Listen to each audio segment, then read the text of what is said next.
যে কুলারটা আপনারা দেখতে পাচ্ছেন, এটা ওয়ালটনের একটা কুলার। এটার মডেল হলো WLC24A2।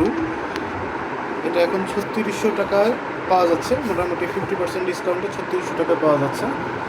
সেই কুলারটা RGB বলে অ্যাডভার্টাইজ করছে যদিও ওয়ালটন, কিন্তু এটার ফ্যানগুলি টোটালি RGB না, কারণ এই ফ্যানগুলির জন্য RGB কন্ট্রোলের জন্য কোনো আলাদা কন্ট্রোলার বা অন্য কোনো অপশন দেওয়া নেই, এগুলো অটোমেটিক।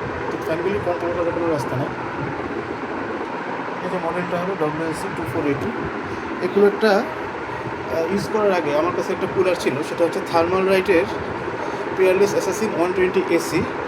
এই কুলারটা থেকে ফুল লোডে আমি যে রকমের টেম্পারেচার পেতাম বা পারফরমেন্স পেতাম, এই কুলারটার থেকে মোটামুটি এটা AIO কুলার হিসেবে, মোটামুটি লিকুইড কুলার হিসেবে মোটামুটি বেশ কম দামে এই মুহূর্তে পাওয়া যাচ্ছে আর কি, এই 3600 টাকার মধ্যে। এটার পারফরমেন্স কিন্তু ইমপ্রেসিভ, আর আমি এই রকমের পারফরমেন্স, এইরকম একটা এন্ট্রি লেভেলের কুলারের থেকে মোটেই এক্সপেক্টই করি। ইনফ্যাক্ট এই যে আর্কের ব্র্যান্ডিং দেখা যাচ্ছে, কেবল ম্যানেজমেন্ট করার সুবিধা হয়নি। তো আর ফ্যান দুটো সিঙ্ক আমি করতে পারিনি, এটা চেষ্টা করবো ইউজেজের করতে, যে মোটামুটি সিঙ্ক দুটো ফ্যানের সাথে ম্যাচ হয় কিনা, এখন করতে হয়নি। সেটা টেম্পারেচারটা আপনাদেরকে দেখাই দিতে পারি। যে আমার এখানে আমার প্রসেসরটা হলো 7800X3D।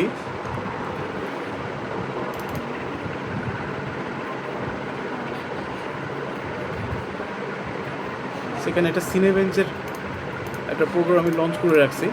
সেখানে মোটামুটি টেম্পারেচার কীরকম দেখাচ্ছে, 85, 83, যেটা মোটামুটি ডিসেন্ট। কারণ ফুল লোডে উঠলে যে কোনো পিসি দেখা যায়, কম্পিউটারের কুলারই দেখা যায়, এটা অনেক সময় হ্যান্ডেল করতে পারে না, বাট এটার ক্ষেত্রে কোনো প্রবলেম হচ্ছে না, ইট ইজ ডিসেন্ট। আর এটার ফ্যানগুলো ঘুরতেছে মোটামুটি আপনার অ্যাডভার্টাইজ ছিল আপনার আপ টু 2200 এরকম ছিল আর কি। তো এটা দেখা যাচ্ছে যে আপনার 2368 একটা ফ্যান ঘুরতেছে, আর CPU অফ 1844, যেটা হচ্ছে আপনার মোরলেস পাম্পটা ঘুরবে বোধ হয় 1800-তে হায়েস্ট, আর ওই এই উপরের ফ্যানগুলি এগুলি ঘুরবে 2300-2400 রাফলি। সো পাম্পের ইয়েটা হচ্ছে স্পিড, ফ্যানের স্পিডটা হচ্ছে 1859-60 এরকম, হার্ডলি এরকম দেখাচ্ছে যে হায়েস্ট 1875 পর্যন্ত গেছে এখানে। সেই হচ্ছে বিষয়টা। আর এটার টেম্পারেচার মোর দেন গুড। এরকম একটা বাজেট রেঞ্জের লিকুইড কুলারে এরকম পারফরমেন্স পাওয়া গেলে সেটা মোর দেন গুড, এটা বলার কিছু নেই। যাদের কমের ভিতরে যদি কারো এটা লিকুইড কুলার লাগানোর দেখার ইচ্ছা হয়ে থাকে, তাহলে এই যে এই কুলারটা নিতে পারেন। WLC24A2 একটা মডেল আছে, আরেকটা আছে WLC24A1। এই দুইটাই এই মুহূর্তে ওয়ালটনের অফারে 3600 টাকা করে নিতে পারবেন। সো বলতে হবে কম বেশ আমি ইমপ্রেসড আর কি। এটার পারফরমেন্সে আমি এতখানি আশা করিনি আসলে, যে এটা এতখানি ভালো পারফরমেন্স ডেলিভার করবে।